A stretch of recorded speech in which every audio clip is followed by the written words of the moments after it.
ఎర్రకోటను అప్పగించాలని మొఘల్ వారసులు వేసిన పిటిషన్ను కొట్టివేసిన ఢిల్లీ హైకోర్టు. ఎర్రకోటను తమకు అప్పగించాలని కోరుతూ మొఘల్ వారసులు వేసిన పిటిషన్ను ఢిల్లీ హైకోర్టు కొట్టివేసింది. ఎర్రకోటను తమ పూర్వీకులు నిర్మించారని, దానిని ప్రభుత్వం తమకు ఇచ్చేయాలంటూ మొఘల్ చక్రవర్తి బహదూర్ షా జాఫర్ మునిమనమడి భార్య సుల్తానా బేగం ఢిల్లీ హైకోర్టులో 2021లో పిటిషన్ చేశారు. ఈ పిటిషన్ పై విచారణ జరిపిన కోర్టు దానిని కొట్టివేసింది.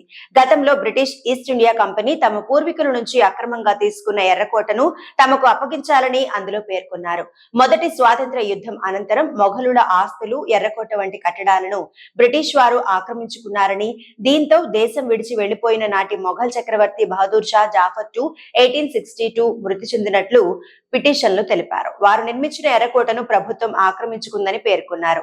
తమ ఆస్తిని తిరిగి ఇప్పించాలని కోరారు. ఆస్తిని తమకు అప్పగించడానికి ప్రభుత్వం సిద్ధంగా లేకుంటే అందుకు పరిహారం ఇప్పించాలని కోరారు. దీనిపై విచారణ జరిపిన హైకోర్టు ధర్మాసనం ఆమె అప్పీల్ను తోసిపుచ్చింది.